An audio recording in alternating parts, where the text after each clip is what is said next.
গাছ লাগাই, পরিবেশ বাঁচাই। দেখেন আমাদের আজকে আনসার ভিডিপির তরফ থেকে বৃক্ষরোপণ অনুষ্ঠান করলাম। এখানে প্রায় 200 পিস চারা আমরা রোপণ করলাম। আজকে আমি ভিডিওটি করব এবং আমার ভিডিওটি সম্পূর্ণ দেখার অনুরোধ রইল। আসেন সবাই। বন্ধুরা, আজকে আমরা চারা রোপণ অনুষ্ঠান করলাম বৃক্ষরোপণের ওপর। আপনারা দেখতে পাচ্ছেন নদীর দুই সাইডে এবং এই রাস্তার মাঝখান দিয়ে আমরা চারা রোপণ করছি।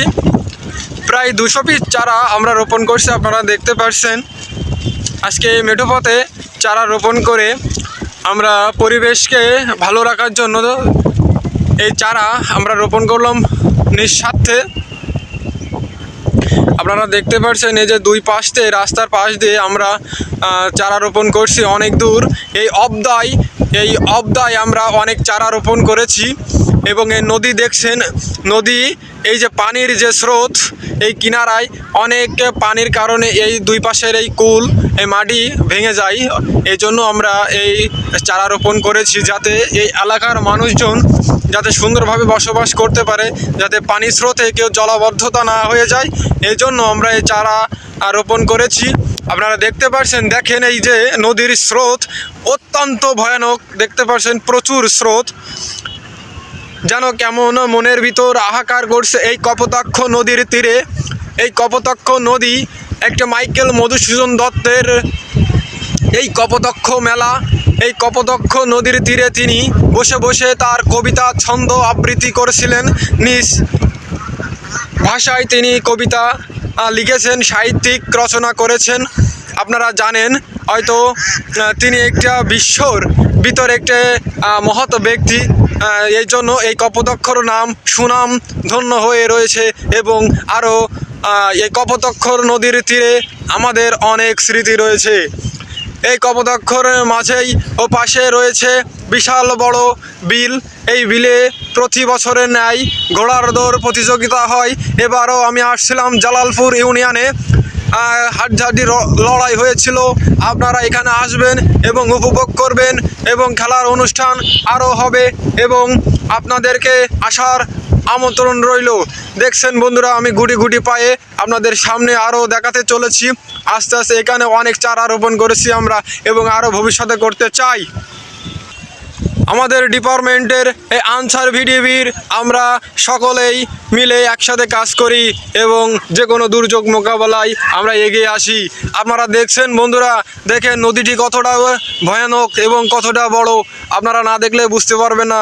আসলে চারিপাশে বিশাল বড় মাঠ এবং দেখেন মেঘের অবস্থা কতটা ভয়ানক।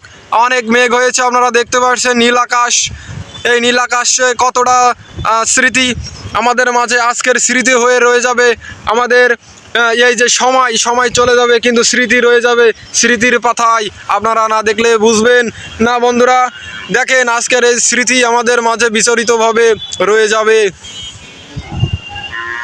আমি গুটি পায়ে শেষ প্রান্তে আসতেছি। আপনারা সকলেই আমার এই ভিডিও দেখার শেষ পর্যন্ত অনুরোধ রইল।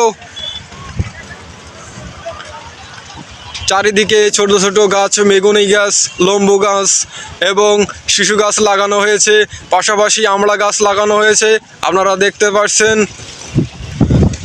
বন্ধুরা, আমরা শেষ প্রান্তে চলে আসছি। আপনারা দেখতে পাচ্ছেন এখানে আস্তে আস্তে বৃষ্টি টিপ টিপ করে ধেয়ে আসছে। আপনারা দেখতে পাচ্ছেন এখানেই শেষ হয়েছে এবং আমরা আরও একটু এগিয়ে যাব। দেখেন আমার ডিপার্টমেন্টের লোকেরা প্রতিনিয়ত পরিশ্রম করে যাচ্ছে। আপনারা দেখতে পাচ্ছেন বন্ধুরা, আমরা শেষ প্রান্তে চলে আসছি। এখানেই প্রায় চারার লাগানো শেষ জায়গা এবং দেখতে পাচ্ছেন এপাশে দুইটা নৌকা নির্মাণ করা হচ্ছে, ইহা বড় নৌকা। আপনারা দেখতে পাচ্ছেন এই যে বড় ভাই পাশে অনেক পরিশ্রম করছে। এই চাচা আছে আমার পাশেই, আমাদের আনসার ভিডিপির শ্রদ্ধেয় আমার কাকু ইদ্রিস কাকু, তিনি অনেকটাই পরিশ্রমী। আপনারা দেখতে পাচ্ছেন, তার জন্য দোয়া করবেন যেন তিনি সুস্থতা সহকারে এই ডিপার্টমেন্টে থাকতে পারে। এবং আমি আস্তে আস্তে গুটি পায়ে চারা শেষ প্রান্তে যাচ্ছে। আপনারা দেখতে পাচ্ছেন এখানে বিশাল বড় দুইটা নৌকা নির্মাণ করা হচ্ছে। এই কাকুরা প্রচুর পরিশ্রম করছে। দেখেন একটু এখানে চারা রোপণ শেষ হয়েছে, আপনারা দেখতে পাচ্ছেন নদীর কিনারায় দুই পাশে আমরা চারা রোপণ করলাম অনেক চারা, এবং আমাদের সঙ্গে থাকবেন। এবং নদীটা ইহা বড়। আপনাদেরকে সম্পূর্ণ ভিডিওটি দেখার জন্য ধন্যবাদ, এবং শেষ পর্যন্ত থাকার জন্য আপনাদেরকে অসংখ্য ধন্যবাদ জানাই। সকলকে ধন্যবাদ। আল্লাহ হাফেজ।